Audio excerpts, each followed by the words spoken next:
Dan tidak ada ulama tasawuf yang bukan ulama fikih. Tapi ulama fikih sangat sedikit yang juga ulama tasawuf. Tapi ulama tasawuf pasti juga ulama fikih. Yes. Tidak mungkin seorang paham tasawuf tanpa memahami fikih. Bahkan mujtahidinul fikih, orang-orang yang berjihad di bidang fikih umumnya adalah ulama-ulama tasawuf.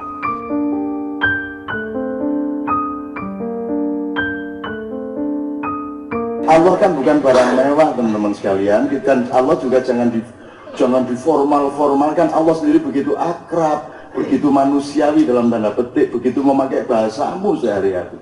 Masa Allah ngomong mau ngredit sama Anda itu kan luar biasa, itu bahasanya Allah. Mau mengkredit, saya pinjem, itu bahasa Al-Quran. Itu loh teman sekalian. Nah, itu tidak mungkin Anda peroleh dari ulama fikih ya Syekh.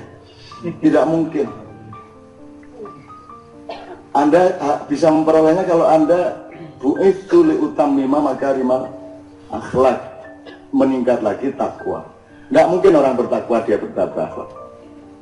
Gitu loh. Kalau orang berakhlak terhadap fikih pasti taat. Saya nggak perlu tahu hukum untuk taat sama hukum karena saya berakhlak kok. Kan begitu. Seluruh pasal-pasal KUHP itu tidak akan saya langgar cukup dengan akhlak. Upama aku ratau moco rapopo, yang penting aku berakhlak, mesti saya nggak akan melanggar hukum. Jadi manusia itu, ini negara hukum ya pantes, salah. Negara akhlak itu ya rada dulu sih. Hukum ya, salahmu dewi. Nek asalamu dewi mah ada selawatnya. Salamu dewi, salamu dewi. Itu selawatnya begitu dulu saya di Jakarta.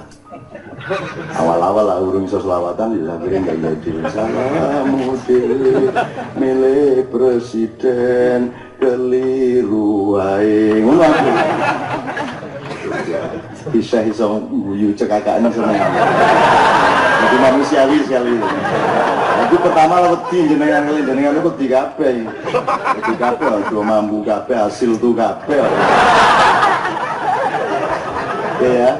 Nah, teman-teman sekalian tolong disadarilah beliau ini ulama tasawuf. Dan tidak ada ulama tasawuf yang bukan ulama fikih.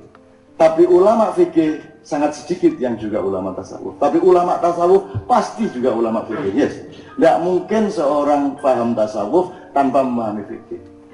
Bahkan mujtahidinul fikih, orang-orang yang berjihad di bidang fikih umumnya adalah ulama-ulama tasawuf. Ya. Kan begitu. Kalau di Indonesia ini tidak ada ijtihad. Hukumnya apapun tidak ada. Sholawat dibid'ahkan, sepak bola tidak jelas hukumnya, coba. Lah piye karepe iki? Di Solo itu sholawatan dikasih surat paling banyak sekali bid'ah. Karena mereka tidak mengerti wilayah bid'ah di mana lah, kan bid'ah kan di ibadah mahdhur dong, di luar ibadah mahdhur kan tidak ada bid'ah.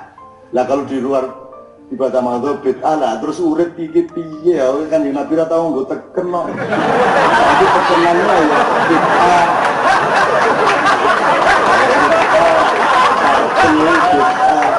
Kabeh bid'ah lah, terus piye mangan rujak bid'ah. Angkringan bid'ah, ana jare ora urip ngono bid'ah kabeh. Lah cuman curang. Sing nek mobil ora bid'ah, nek nutuk saron bid'ah, ngono kuwi lho kanca-kanca kuwi. Gitu loh. Saya juga tidak mau melakukan bid'ah, tapi bid'ah itu yang itu menyangkut ibadah mahdhur, sembahyang ditambahi, adzan nganggo biola. Pas sholat kreatif, tapi pas ngene supaya penuh getaran itu. Ini memancarkan getaran. Terus engko ana meneh tanda-tanda orang alim iki kene ana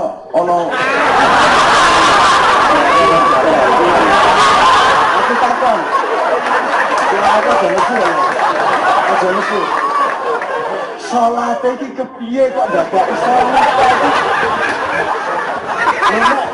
Mbok kowe iki sujud 5 jam.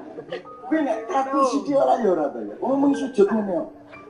Lho, aku iki ora ngerti carane kok iso ngono. Kapal ngene iki asal-usule iki piye? Aku ora.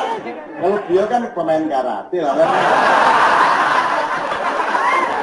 Ini saya nggak ono mahasiswa mulai alim. Kuwi mesti kene ono kan guru kae. Kuwi aku iki bukan mengecam enggak, aku takon tenan. Kuwi salat iki. Iso nganti tatu iki lho. Apa yo?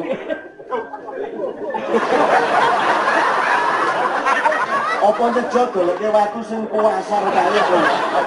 Ini kae. Aku gumun tenan. Kok ana wong kene tatu loro iki aku iki nganti saiki iki.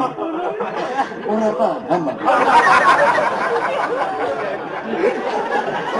Padahal itu medeni wong ya.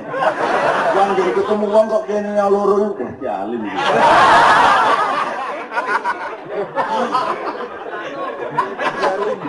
Ini masalah kecil tapi ini bisa menciptakan bias sosial yang besar sekali. Ya gue nom-noman ya ibu di zaman bikin, zaman Al-Qaeda bikin itu loh teman-teman sekalian ya.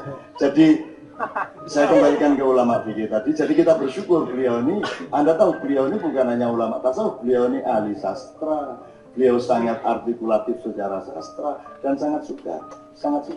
Hanya Buya Hamka kita ulama punya terakhir yang seperti beliau ini. Dan itu yang kita butuhkan sekarang. Saya pernah berdebat sama Gus Dur sama Zainuddin Rahmat. Saya katakan, termasuk saya bilang sama Pak Nuh, apa namanya, ITS ini harus lahir ulama-ulama dari sini, Pak Nuh. Saya bilang, loh, iya maksudnya. Loh, manusia itu khalifah. Dia mau khalifai daun, dia mau khalifai tambang, dia mau khalifai sungai, dia mau khalifai semua isi alam ini. Maka dia harus, di antara mereka harus ada yang menjadi faqih, orang yang memahami betul sesuatu hal, maka dia menjadi ulama, alim, faqih, arif. Nah, ada orang yang memahami betul masalah hukum Islam, dia namanya ulama fikih. Ada orang yang memahami betul hukum pertanian, dia mau ulama pertanian. Syaratnya sederhana, ahli pertanian dan menemukan kebesaran Allah dan akhlaknya Rasulullah di dalam mengurusi pertanian. Cuma begitu kan? Terus, ya jadi majelis ulama itu harus punya ulama yang ahli teknologi, ulama yang ahli ekonomi, ulama yang ahli segala macam. Terus dari Kang Jalal, Cak, kalau nunggu kayak gitu ya nggak akan pernah ada majelis ulama, Cak. Ini di Hotel Sahid dekatnya. Ya tapi kan harus begitulah. Kalau sekarang ngurusi hukum Islam hanya sholat, faraid, nikah dan seterusnya lah. Soal penggusuran nggak pernah ada fatwa, ya toh? Soal duit rakyat boleh enggak untuk beli laptop, ada hukumnya dari ulama. Ada fatwa dari ulama. Lah terus sing kok fatwa kayak iki apa? Ora tau ono fatwa fikih juga. Ulama fikih tapi tidak pernah memberi fatwa fikih mengenai kehidupan manusia. Nek ana wong pencalotan partai A mergo wis ora payu ya mlebu partai B ngono ki hukume apa ya ono ta ya kudune. Lah tidak pernah ada al-mufti, tidak ada di Indonesia. Nah itu kita perlukan. Terus ya jadi bagaimana Kang Jalal saya bilang, lah ya kita punyanya cuma ulama fikih kata Kang Jalal. Terus Gus Dur nyeletuk karo ngene iki. Ya ulama fikih ki nyelek NU.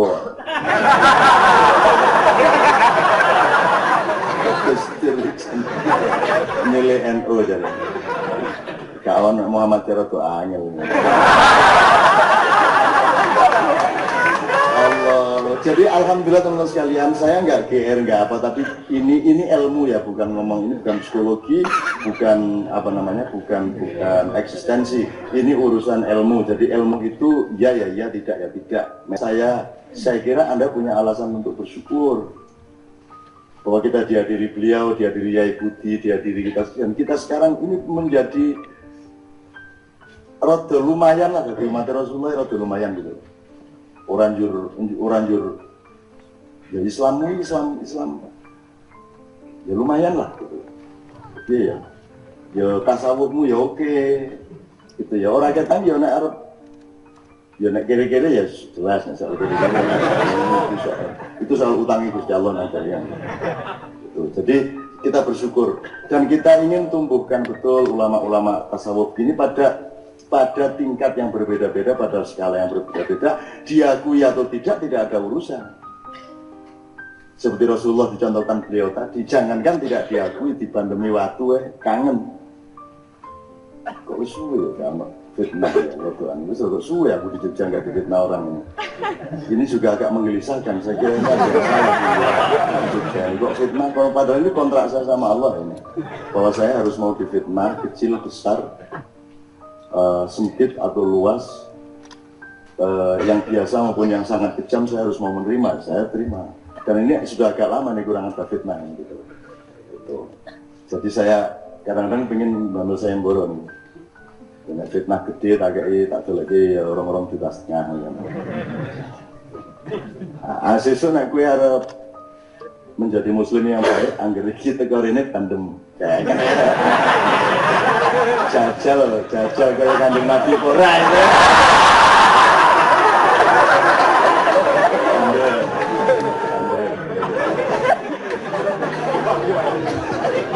Apa itu jenis gue? Ini ya bar gue yang geletak, baru didatangi gitu. Wah, indah sekali tuh agama itu teman-teman sekalian, indah sekali, dan Rasulullah itu indahnya luar biasa. Oke, sebelum ya ikuti saya akhiri dengan antum tolong ikut menerjemahkan karena antum pasti lebih paham. Jadi ada kayak gini. Ini kan tidak termasuk ibadah mahdoh. Ini ada ini enggak apa-apa, baik, enggak ada yang enggak apa-apa. Selawatan itu juga bukan ibadah mahdoh. Selawatan monggo, tidak selawatan ya enggak apa-apa sebenarnya. Cuman ya kurang hitungan kalau enggak selawatan gitu. Bikin parpol itu ya bukan ibadah mahdoh. Jadi banyak karya-karya puisi yang orang sekarang enggak tahu itu puisi. Misalnya Burda itu kumpulan puisi, ya toh. Al Berjanji kumpulan puisi, dan kemudian ada yang Sintudur kumpulan puisi. Semua itu karya sastra, itu bagian dari ijtihad.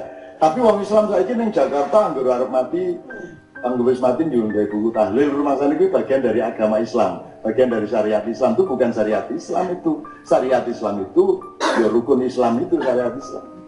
Gitu. Ya, pasti ada yang lebih luas yaitu ukuran-ukuran moral dan akhlak dan akidah.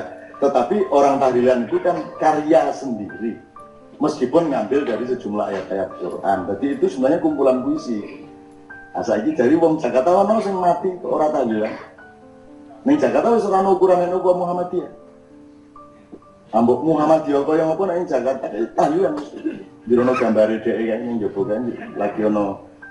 Mungkin nek ono Kanjeng Nabi gambar itu gambar dhek terus kan gambar Kanjeng Nabi. Abu Bakar Umar itu bisa halaman ngono kan dhewe kode dhewe. Kalau bupati ndi kae to. Quran kaya gambar dhek lagu wong jan gambaran. Ora jahat pekok. Coba minta nada sedikit kita terjemahkan. Ini karya, ini yang sering kan yang dibidah-bidahkan dulu. Kan sekarang hilang Ustaz. Kalau dulu kan ono sadurunge azan biasanya ada sholat. Itu pun di luar ibadah mahdoh tidak ada masalah. Timbangannya misuk, yang penting sholat. Ya. Setelah azan ono ujian. Asal itu tidak dianggap ibadah mahdoh kan tidak ada masalah. Timbangannya guyon naik ulang-ulangan menjadi iman. Asal ini gitu. Pujian ra entuk ning ya ora dikei genti aku guyon ulang-ulangan pipitan dilanggar itu empok-empokan itu termasuk mainstream. Ngempok iki tangan leboke sarung ngempok tepu disimpen gak tapi jenenge ngempok iki. Dan dalam struktur masyarakat selalu ada yang menangan, ada yang kalahan. Dan biasanya yang menangan itu anggur ngempot mesti ngempok ya. Sementara yang dimpok ya orang tahu wani ngempok. Sehingga pada suatu hari ada yang namanya Ma'ruf, teman saya dilanggar itu tiap hari dimpok itu sih dilanggar. Wah, akhirnya dia belajar ngempok ya. Ini salah tangan tengah.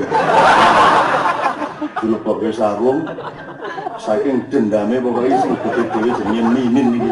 Ya sing gede menangan tak empok itu. Lupukno. Oleh ngentut dibuantutno. Kuat itu kae. Wis melayu nang kamar mandi.